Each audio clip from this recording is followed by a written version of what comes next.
Shalom desde Israel, les habla Ariel Ben Abraham. Esta semana nos vamos a referir al comentario número 42 de nuestra serie que hemos denominado La conciencia mesiánica en la profecía judía. En esta ocasión, como hemos dicho, comentario número 42 en el blog. Comenzamos leyendo. El profeta predice los capítulos 20 al 23, 4 capítulos. La conquista de Egipto y Etiopía por Asiria. Recuérdense que en esa época, tenemos que repetir, el libro de Isaías trata de dos aspectos esenciales. La situación que él vivió en su tiempo, las referencias que él hace, el momento histórico que él vivía, y la segunda parte es la redención final y la era mesiánica. Esas son las dos partes en que se divide el libro de Isaías y están interconectados. O sea, hay un momento en que habla exclusivamente de la era mesiánica y hay momentos como estos 4 capítulos en que se refiere al momento histórico en que él estaba viviendo. ¿Qué pasa? En ese momento, la conquista de Egipto y Etiopía por parte de Asiria. Asiria se volvió un imperio fuerte, invadió Egipto y Etiopía. Entonces, en ese contexto es que está hablando el profeta acá. Dice, se refiere a las cargas adicionales, pero a su vez entendamos que lo que estaba pasando en ese momento histórico tiene que ver, todo lo que pasa tiene que ver con nuestra conciencia. O sea, no solamente cuando él se refiere a la conciencia mesiánica o a la era mesiánica o a la redención final se está refiriendo, ¿no?, a algo que tiene que ver con nuestra conciencia. Cuando él habla del momento histórico que él está viviendo, eso repercute en nuestra conciencia también. Porque lo que estaba ocurriendo físicamente, políticamente, era un reflejo, como sigue siéndolo ahora, un reflejo, una manifestación material de la conciencia que estábamos teniendo. Entonces, ¿qué pasa? Si nos invaden, nos oprimen estas naciones, Asiria, Persia, Babilonia, Asiria, como hemos mencionado acá, eso está diciendo que estamos faltando nosotros a algo y por eso nos están dando, se vuelve una carga para nuestra conciencia. ¿Por qué? Porque nos hemos salido de nuestra conexión, nos hemos separado de nuestro nexo con Dios, de la comunicación, de la conexión que tenemos. Entonces, entendamos también que cuando Isaías se está refiriendo al momento histórico, este momento histórico que estamos viviendo como resultado, como consecuencia de nuestra separación de Dios. ¿Okay? Entonces entendámonos también de que cada suceso histórico que ocurre tiene que ver con nuestra conciencia. Entonces entendámoslo así.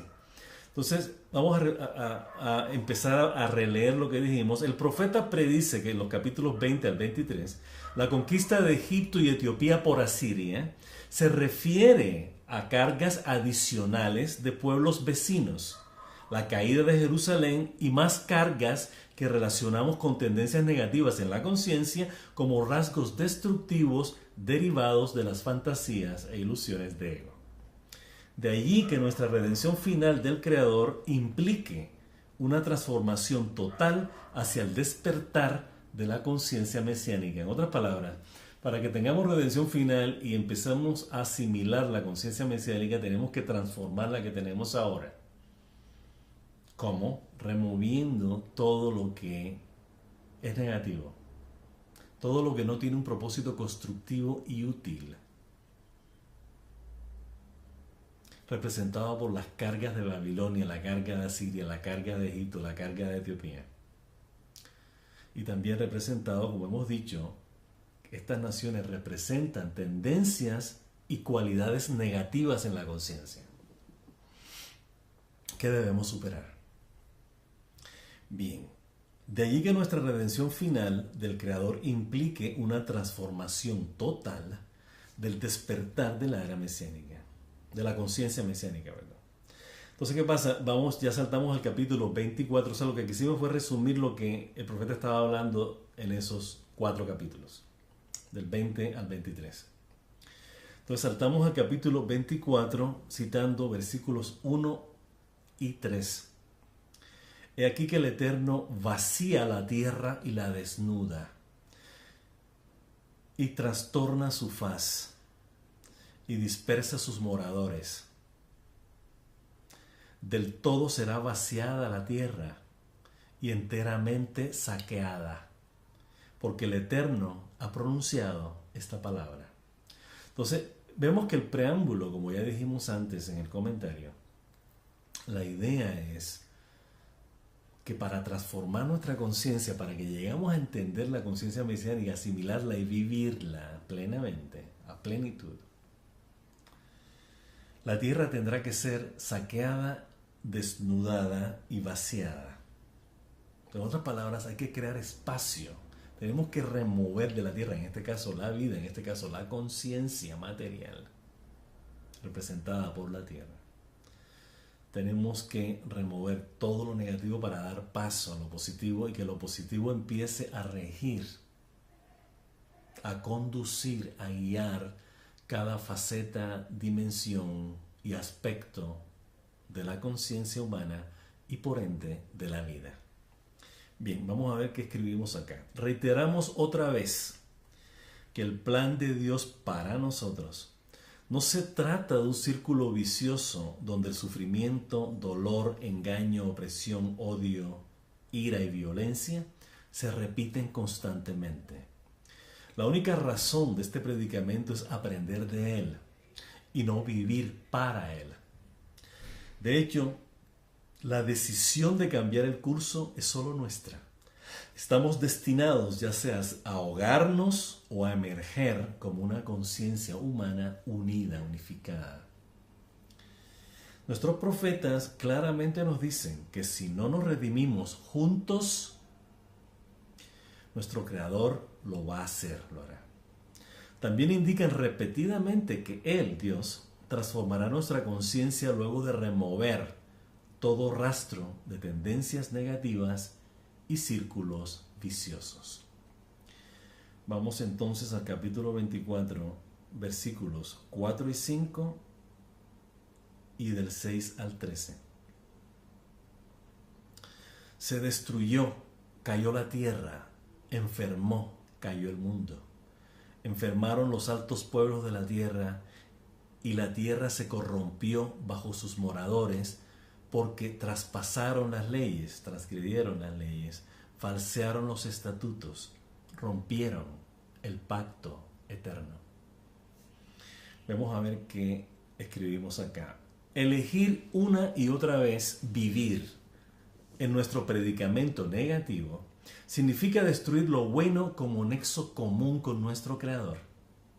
Rechazamos y negamos lo bueno cuando transgredimos sus reglas, las reglas de lo bueno, y directrices como manifestación material de ese bien mayor proveniente de Dios. En este sentido, asimilamos que nuestro pacto con Él, con Dios, es lo bueno que esencialmente somos y que estamos destinados a hacer prevalecer en la vida. Vamos a los versículos 14 y 15 del mismo capítulo. Entre comillas, ellos alzan sus voces, gritan de júbilo, desde el mar dan voces por la majestad del Eterno. Glorificad por esto al Eterno en las regiones de luz.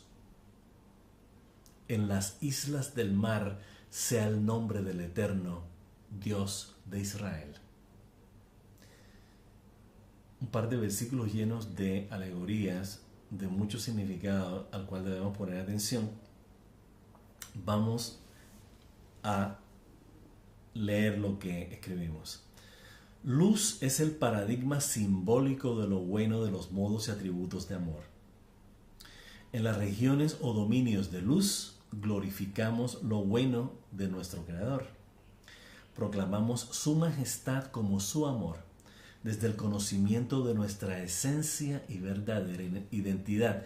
En otras palabras, si nosotros sabemos que provenimos del amor de Dios, como que es un hecho, toda su creación, ese es el punto de referencia para relacionarnos con Él y para hacer y hacer en este mundo. Estas son el mar donde reconocemos la fuente de todo lo que es la alegoría del mar. Estas son parte de las islas que pertenecen a las tendencias negativas en la conciencia. Pues vamos a leer y vamos a hacer un comentario adicional. Ellos alzan sus voces, gritan de júbilo, desde el mar dan voces por la majestad del Eterno. Otra alegoría de nuestros sabios místicos acerca de aguas y del mar en general relacionan el mar y las aguas a pensamientos.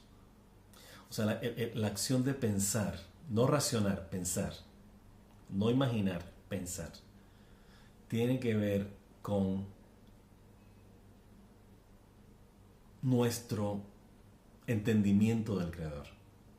Entonces, cuando decimos que las aguas van a dar voces, van a gritar la majestad del Eterno, nuestro pensamiento va a empezar a evocar a Dios. Vamos a empezar a pensar en Él. Entonces, cuando usted dice, alza su voz, grita, desde el mar dan voces, o sea, desde el pensamiento. Empezamos a reconocer al Eterno como nuestra fuente, de donde venimos y hacia dónde vamos. Entonces dice, glorificad por esto al Eterno en las regiones de luz. O sea, cuando estamos hablando de regiones de luz, estamos hablando de nuestra conciencia, o sea, las regiones en nuestra conciencia. O sea, cuando estamos hablando de emociones, estamos hablando de sentimientos, estamos hablando de discernimiento, estamos hablando de la intensidad con que vivimos, las pasiones. Esas son las regiones de luz. Entonces la idea no es que sean regiones de luz per se, o sea, por naturaleza, sino que tenemos que depositar la luz en esas regiones para que se manifiesten en nuestras emociones, en nuestro discernimiento, en nuestro pensamiento, en nuestras emociones, pasiones e instintos. En las islas del mar sea el nombre del Eterno Dios de Israel. Hemos dicho que islas tiene un doble significado. Isla normalmente significa o es asociado con aislamiento. Dice, las islas se regocijarán, leemos a veces en Shabbat. A veces no, cada Shabbat leemos los salmos que dice que multitud de islas se regocijarán. Estamos hablando de esas partes de nosotros que están aisladas de nuestra conciencia, o sea, que no se manifiestan. Que a veces tenemos miedo, nos retraímos, nos aislamos. Dice, yo soy bueno, pero es que la sociedad está tan corrompida, hay tanta maldad que no me dan ganas de ser bueno. Entonces ese miedo, esa bondad, eso bueno se aísla. ¿En serio? Son las islas que se van a regocijar. O sea, lo bueno en nosotros. Aquellos que se ha aislado a través de miles de años. Que la conciencia ha suprimido. Ha puesto de lado. Es uno de los significados de islas. Dice, las islas del mar sea el nombre del Eterno. O sea, se ha manifestado, se ha proclamado el nombre del Eterno. Bien, entonces vamos a seguir hacia... Dice, el capítulo termina, capítulo 24, con más alegorías y metáforas como admoniciones en torno al cambio inminente de conciencia que precede a nuestra redención final. O sea, como está hablando de todo, de las islas, del mar, que vamos a cantar con voces de júbilo, están anunciando, estas metáforas de Isaías están anunciando la era mesiánica, pero debemos insistir que estas alegorías tienen que ver con transformar la conciencia, regiones de luz. Tenemos que remover toda la oscuridad que tenemos en nuestra conciencia, o sea, la oscuridad que tenemos en las emociones, en nuestras pasiones, en nuestros pensamientos, en nuestros sentimientos, y empecemos a hacerlos regiones de luz. Expresen lo bueno. Esa es la idea. El capítulo siguiente, capítulo 25, comienza con el reconocimiento de que provenimos de la amorosa bondad de Dios, Hesed, y que Él también es nuestro Creador.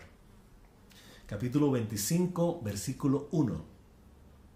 Eterno, tú eres mi Dios, te exaltaré, alabaré tu nombre, porque has hecho maravillas. Tus consejos de otrora, de antes, son de fidelidad y verdad. Emet ve'emunah. Bien, ¿qué decimos acá? También seamos conscientes de que nuestra redención final igualmente depende de nosotros. Por libre albedrío nos separamos de lo bueno de los modos y atributos de amor, y por libre albedrío debemos retornar a estos. Hemos repetido muchísimas veces en el blog que todo depende del libre albedrío. O sea, tenemos que, de la manera como nos separamos de Dios, de esa misma manera debemos volver ahora. No es fácil volver. ¿Por qué? Porque nos hemos separado. O sea, hay una distancia. Entre más nos alejamos, más difícil en el sentido, es una cuestión espacial. O sea, si uno se separa 100 metros, es distinto de separarse 10.000 metros. Entonces la persona que está separada a 10.000 metros le va a demorar más regresar que la persona que está a 10 metros. Eso es natural. Entonces cuando estamos hablando de separación, realmente de lo que estamos hablando es de qué tan bajo caemos en el predicamento negativo que a veces tenemos. O sea, qué tan adictos somos de las cosas negativas. Qué tan apegados estamos de hábitos, creencias que no son positivas, que nos mantienen abajo. A eso es a lo que nos estamos refiriendo. Entonces, retornar al Creador, uno dice, sí, aparentemente es una decisión que nosotros debemos tomar, es de libre albedrío. ¿Sabes que me separo? Quiero decir, regreso. Pero ¿qué tan fácil es? Así como es tan difícil romper una adicción, imagínense ustedes romper todas las adicciones, todos los apegos, todos los hábitos, todas las obsesiones, todas las tendencias y rasgos negativos en la conciencia que hay que remover. Ese espacio, ese vaciar la tierra que Akadosh Baruj Hu dice que va a hacer para poder regresar. No es fácil. O sea, cuando decimos acá con el mismo libre albedrío que nos vamos a el mismo libre albedrío, lo decimos fácil acá. Pero en la realidad no es fácil, por las razones que acabamos de señalar. Bien, regresamos al texto nuestro. Decimos, también seamos conscientes de que nuestra redención final, no, lo acabamos de decir, también seamos conscientes de que nuestra redención final igualmente depende de nosotros. Entonces vamos al versículo 4 del capítulo 25. Dice, porque ha sido fortaleza para el pobre, hablando de Dios. Ha sido fortaleza para el pobre, fortaleza para el necesitado en su aflicción. Refugio contra la tormenta, sombra contra el calor del sol. Porque el ímpetu de los violentos es como tormenta contra el muro. El profeta está haciendo alegoría exactamente el problema que tenemos. Dice, a pesar de que estamos separados de él, el profeta nos está diciendo, él ha sido la fortaleza del pobre, del necesitado, en su aflicción. En otras palabras, a pesar de que estamos oprimidos, subyugados por nuestras adicciones y nuestras cualidades y tendencias negativas, Akadosh Baruj Hu está con nosotros. En otras palabras, si clamamos al amor de Dios, en otras palabras, cumplimos los mandamientos, tratamos de empezar a actuar de acuerdo a lo bueno de los modos y atributos de amor con el fin de que sean producto de lo mismo, de que su efecto sea igualmente atributos y modos de amor. Poco a poco nos vamos despegando de nuestras adicciones. Entonces, en ese sentido tenemos que entender al Creador, el amor de Dios como algo práctico. O sea, no es cuestión de ir y rezarle. Sí, hay que rezar. Lo tenemos que poner de nuestra parte. ¿Cómo? No es cuestión de hacer penitencia ni darse golpes de pecho, sino empezar a procurar lo bueno. Dice, esto no es bueno para mí, voy a empezar a hacer algo bueno. Y así, hasta volver un hábito, un apego, una adicción, inclusive una obsesión, ser y hacer lo bueno. Así es como uno cambia una adicción. A veces el ser adicto es una tendencia en lo humano, en la conciencia. Entonces en este caso se trata no necesariamente de eliminar las adicciones, sino de conducirlas a que sean adicciones de lo bueno. Vamos a ser adictos a la alegría, vamos a ser adictos a la felicidad, vamos a ser adictos a la plenitud del conocimiento de Dios, del conocer más al Creador. Vamos a ser adictos a hacer cosas buenas, vamos a ser adictos a sentirnos bien, no a expensas de los demás, sino por y en aras de los demás. Que cuando tengamos algo queramos compartirlo. Me gustaría compartir esto que tengo con alguien, solo no lo disfruto tanto como si lo comparto con alguien. Y uno así empieza. Esa es la idea. En otras palabras, romper las adicciones, los patrones negativos. Las personas tienen la tendencia a criticar, etcétera, empezar a verlo todo negativo. Y se vuelve una obsesión, se vuelve una adicción, se vuelve un hábito, un vicio, un círculo vicioso, como mencionábamos acá.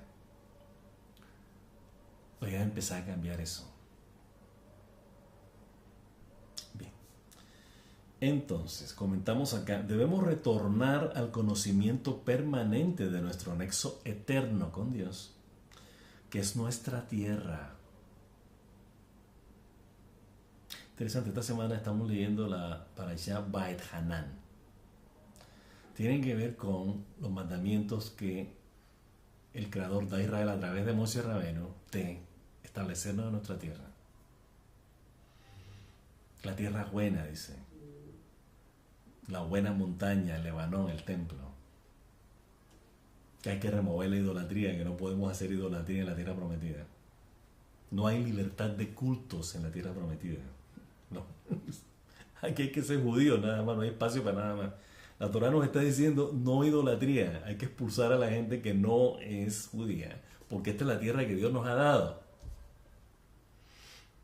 Y con tanto rollo que tenemos ahora, ¿no? Tenemos que pelear contra nuestros enemigos que nos quieren echar de aquí, perdón.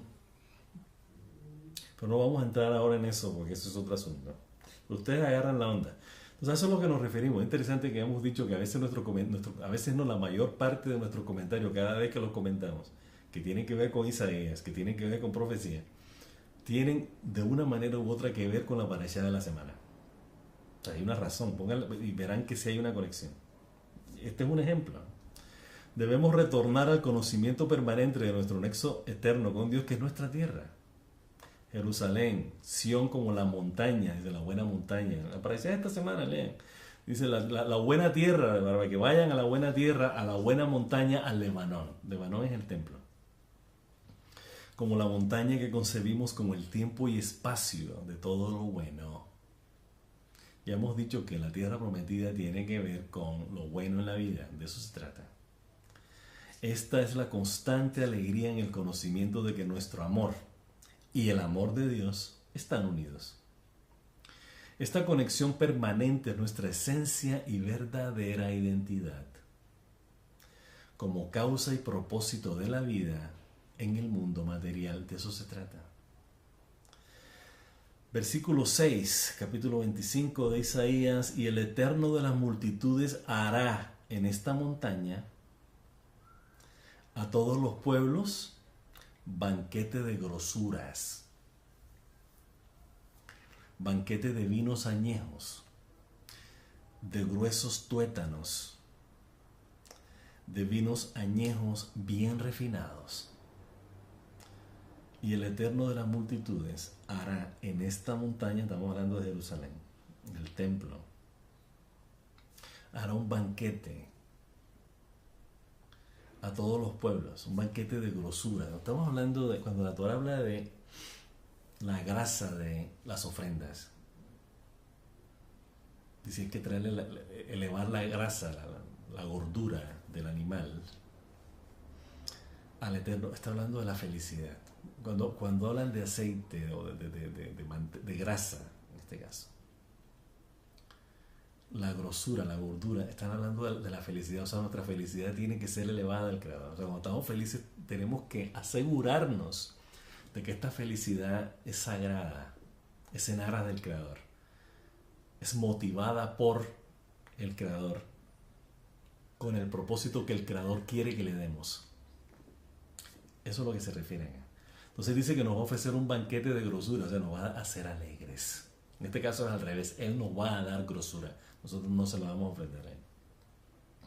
Banquete de vinos añejos. Normalmente el vino es asociado con alegría, celebración. Gruesos tuétanos. Tuétanos se refiere a los huesos, a la médula de los huesos. Obviamente la vida, la sangre es producida por la médula de los huesos. O sea que la fuente de vida va a ser la felicidad. Esa es la metáfora que vemos aquí. Y vuelven a repetir vinos añejos, esta vez refinados. O sea que va a haber una alegría refinada, no va a ser una alegría común y corriente. Cuidado. Bien, entonces decimos acá, y este sublime conocimiento, en este sublime conocimiento, aquello distinto a lo bueno de los modos y atributos de amor será removido. O sea, la profecía está siendo específica, va a ser lo bueno lo que te voy a dar. Aquí no hay nada malo. Para que te dé lo bueno hay que remover lo malo. Versículo 7, y con esto terminamos el comentario en el blog, comentario número 42. Ya saben que el link, el enlace, si ustedes buscan en la descripción de este video, en esta página de YouTube, van a encontrar el enlace, el link que conectan con este comentario. Terminamos con el versículo 7, capítulo 25, que dice: y el Eterno destruirá en esta montaña la máscara con la que están cubiertos todos los pueblos, y el velo extendido sobre las naciones. Obvio, está refiriendo a las fantasías e ilusiones de ego, las máscaras, ¿no? En griego ya hemos dicho que máscara, la palabra máscara quiere decir persona. Máscara es persona. O sea, la personalidad de la máscara. Pues estamos hablando en este caso, cuando hablamos de personalidad de persona, estamos hablando de aquello que hemos inventado para nosotros, de lo que nosotros hemos hecho de nosotros. La identidad que nosotros nos hemos puesto, no la que dice la Torá, sino la identidad que nosotros nos hemos puesto, la máscara que llevamos. Es decir, va a destruir, va a remover, destruirá en esta montaña, o sea, en la conexión con Dios. En otras palabras, si estamos conectados con el Creador, no hay espacio para máscara. Vamos a estar con nuestra esencia y verdadera identidad y no va a haber ninguna máscara. Cuidado, no hay fantasía ni ilusiones de ego por ningún lado. Con que están cubiertos todos los pueblos, o sea, en otras palabras, las naciones, los pueblos, distinto a la identidad de la Torá para Israel, viven de tendencias, cualidades, rasgos negativos en la conciencia. Eso es lo que representan los pueblos. Pero la idea es remover esas máscaras, falsas ideologías, falsas creencias, falsos valores, falsos principios. Pues son máscaras. ¿Cuál es tu máscara? Oh, yo soy liberal. ¿Cuál es tu máscara? Yo soy conservador. Máscaras. Que en últimas la idea es procurar el bien. La idea no es una cuestión ideológica de si eres de derecha o de izquierda. La idea es qué es lo que es real de acuerdo a lo que la Torá nos dice que es real. O sea, que no es nuestra invención tampoco. Es muy objetivo, es muy real. Entonces pongamos atención a eso. Cuando a cada uno nos va a decir que va a remover las máscaras, empecemos a remover las máscaras nosotros, ¿no? Para dar espacio a lo que es real. Entonces, si hacemos un análisis de sentido común en nuestra conciencia, la máscara es lo malo, lo que nos perjudica y perjudica a otros. Esa es la máscara, eso no es real. Eso es inventado versus lo real, que acá llamamos lo bueno de los modos y atributos de amor. Eso es real. Eso es lo que trasciende, eso es lo que permanece, eso es lo que queda. Bien. Entonces, con este comentario, con esta reflexión, nos despedimos por esta semana. Que tengan un enormemente bendecido Shabbat. Así que Shabbat Shalom. Y hasta la próxima.